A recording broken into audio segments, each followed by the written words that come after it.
Paris का Louvre museum एक बहुत ही रहस्यमयी कहानी का अड्डा है। ये दुनिया के सबसे प्रसिद्ध और प्रतिष्ठित संग्रहालयों में से एक है, जहां कला और इतिहास के अनगिनत खजाने छिपे हुए हैं। जैक्स सोनियर, जो म्यूजियम के क्यूरेटर हैं, उनका मर्डर हो जाता है। ये घटना न केवल संग्रहालय के लिए बल्कि पूरे कला जगत के लिए एक बड़ा झटका है। मरने से पहले वो कुछ क्लूज छोड़ जाते हैं जो समझना बहुत मुश्किल है। ये क्लूज प्राचीन पांडुलिपियों और रहस्यमयी प्रतीकों से भरे हुए हैं, जो एक गहरे रहस्य की ओर इशारा करते हैं। यहीं से शुरू होती है द डा विंची कोड की कहानी, एक ऐसी कहानी जो आर्ट, हिस्ट्री और रिलीजन को एक साथ जोड़ती है। ये कहानी हमें एक रोमांचक यात्रा पर ले जाती है, जहां हर मोड़ पर नए रहस्य और खुलासे होते हैं। ये कहानी सदियों से चली आ रही बिलीफ्स को चैलेंज करती है और शॉकिंग सीक्रेट्स से पर्दा उठाती है। यह हमें सोचने पर मजबूर करती है कि क्या हम जो जानते हैं वो सच है या फिर एक बड़ा झूठ। सोनियर का मर्डर बहुत ही अजीब है। ये एक साधारण हत्या नहीं है, बल्कि एक गहरे और जटिल षड्यंत्र का हिस्सा है। क्राइम सीन को ऐसे सजाया गया है जैसे कि वो लियोनार्डो डा विंची की फेमस ड्राइंग विट्रूवियन मैन हो। यह दृश्य न केवल चौंकाने वाला है, बल्कि बहुत ही प्रतीकात्मक भी है। सोनियर के शरीर के पास बहुत सारे सिंबल्स और कोड्स बिखरे हुए हैं। ये सिंबल्स और कोड्स एक गहरे रहस्य की कुंजी है, जो हमें एक बड़े रहस्य की ओर ले जाते हैं। ये सिंबल्स एंड कोड्स एक बहुत ही कॉम्प्लिकेटेड पजल का पहला हिस्सा है। इस पजल को सुलझाने के लिए हमें इतिहास, कला और धर्म के गहरे ज्ञान की आवश्यकता है। इस पजल को सुलझाना ही हिडन ट्रूथ तक पहुंचने का रास्ता है। यह एक ऐसा रास्ता है जो हमें न केवल सच्चाई के करीब ले जाता है, बल्कि हमारे विश्वासों और धारणाओं को भी चुनौती देता है। यह कहानी हमें यह सिखाती है कि सच्चाई हमेशा सतह पर नहीं होती, बल्कि उसे खोजने के लिए गहरे में जाना पड़ता है। रॉबर्ट लैंगडन सिंबल्स के एक्सपर्ट हैं। वो हार्वर्ड यूनिवर्सिटी में प्रोफेसर हैं और एंशिएंट सिंबल्स और देयर मीनिंग्स को डिकोड करने में माहिर हैं।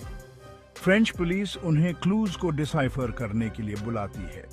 एक मिस्टीरियस मर्डर केस में उन्हें पेरिस बुलाया जाता है। सोफी नेव्यू, जो कि एक टैलेंटेड क्रिप्टोलॉजिस्ट हैं और सोनियर की ग्रैंड डॉटर हैं, वो भी लैंगडन के साथ शामिल हो जाती है। सोफी के पास क्रिप्टोलॉजी में गहरी समझ है और वो कोड्स को डिकोड करने में एक्सपर्ट है। अब ये दोनों खुद को एक खतरनाक चेज में फंसा हुआ पाते हैं। पेरिस की हिस्टोरिकल स्ट्रीट्स में वो क्लूज को फॉलो करते हुए एक खतरनाक कंस्पिरेसी का सामना करते हैं। लैंगडन और नेव्यू को जल्द ही एहसास हो जाता है कि ये कोई मामूली मर्डर नहीं है, ये एक बहुत बड़ी साजिश का हिस्सा है। सारे क्लूज एक सीक्रेट सोसाइटी की तरफ इशारा करते हैं, जिसका नाम है प्रायोरी ऑफ सायोन। ये सोसाइटी बहुत ही मिस्टीरियस है और इसके बारे में बहुत कम लोग जानते हैं। प्रायोरी सदियों से एक सीक्रेट को प्रोटेक्ट करता आ रहा है। इस सीक्रेट को जानने के लिए कई लोग अपनी जान तक दे चुके हैं। ये सीक्रेट बहुत ही खतरनाक है और क्रिश्चियनिटी की नींव हिला सकता है। अगर ये सीक्रेट बाहर आ गया तो पूरी दुनिया में हड़कंप मच सकता है। लैंगडन और नेव्यू को इस सीक्रेट को अनकवर करने के लिए अपनी जान की बाजी लगानी पड़ेगी। लैंगडन को यह एहसास होता है कि लियोनार्डो डा विंची प्रायोरी ऑफ सायोन के मेंबर थे। ये एक सीक्रेट सोसाइटी थी जो सेंचुरीज से हिडन ट्रूथ्स को प्रोटेक्ट करती आ रही थी।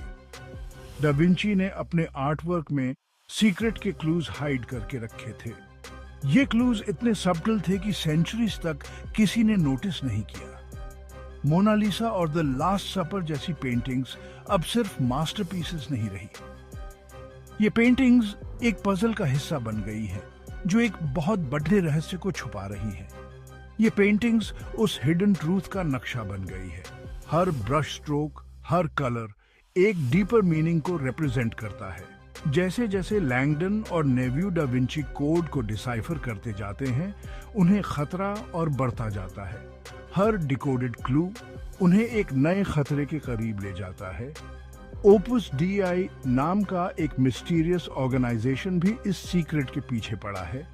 ये ऑर्गेनाइजेशन अपने मेथड्स में रूथलेस है और किसी भी हद तक जा सकती है।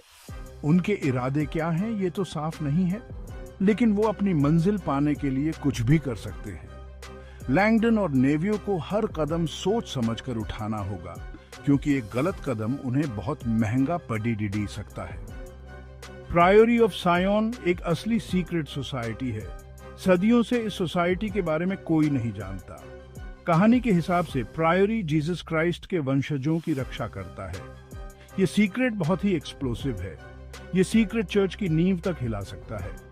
प्रायोरी ऑफ सायोन के होने न होने पर हिस्टोरियंस आज भी बहस करते हैं, लेकिन द डा विंची कोड की दुनिया में प्रायोरी का बहुत बड़ा किरदार है। सोसाइटी का सीक्रेट इस मिस्ट्री को समझने की सबसे महत्वपूर्ण की है।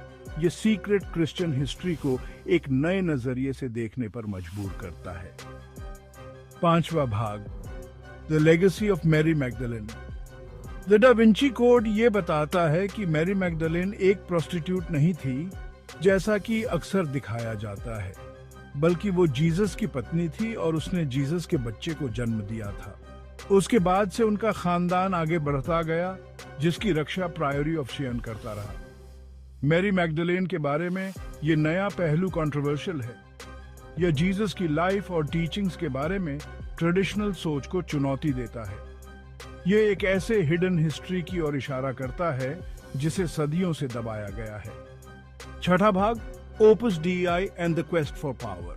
ओपस डीई, जो कि एक असली कैथोलिक ऑर्गेनाइजेशन है, को एक पावरफुल और रूथलेस फोर्स के रूप में दिखाया गया है।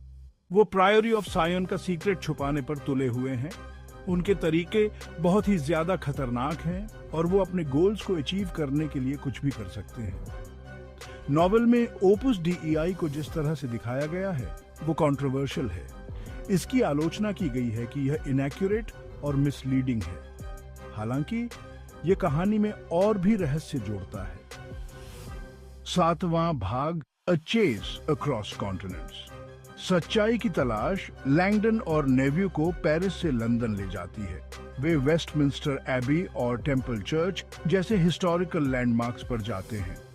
हर जगह प्रायोरी ऑफ सायोन के सीक्रेट के क्लूज मौजूद हैं। यह सफर बहुत ही खतरनाक है। लैंगडन और नेवियो को अपने पीछा करने वालों से एक कदम आगे रहना होगा। उनके पास समय कम होता जा रहा है। दुनिया अधर में लटकी हुई है। 8वां भाग, the Holy Grail unveiled. The Da Vinci Code में होली ग्रेल कोई चीज नहीं है, ये एक सीक्रेट को दर्शाता है। यह सीक्रेट असल में मैरी मैगदलेन और जीसस के रिश्ते और उनके वंशजों की सच्चाई है। प्रायोरी ऑफ सायोन सदियों से इस सीक्रेट की रक्षा करता आ रहा है। कहानी में होली ग्रेल का असली मतलब सबसे महत्वपूर्ण मोड़ है। ये रीडर्स को हिस्ट्री और रिलीजन के बारे में अपनी सोच पर सवाल उठाने पर मजबूर करता है। 9वां भाग, ट्रूथ एंड इट्स कॉन्सिक्वेंसेस। आखिरकार सच्चाई सामने आ ही जाती है। एंटागनिस्ट वो नहीं है जो वो दिखता है। इस रेवलेशन का लैंगडन, नेवियो और दुनिया पर गहरा प्रभाव पड़ता है। हिस्ट्री और फिक्शन के बीच की लकीर धुंधली पड़ जाती है। The Da Vinci code readers को एक अजीब से वंडर के साथ छोड़ देती है। यह एस्टैब्लिश्ड बिलीफ्स को चुनौती देती है और हिस्ट्री को एक नए नजरिए से देखने के लिए प्रेरित करती है। यह कहानी हमें याद दिलाती है कि कभी-कभी सच्चाई सबसे अनपेक्षित जगहों पर मिल जाती है।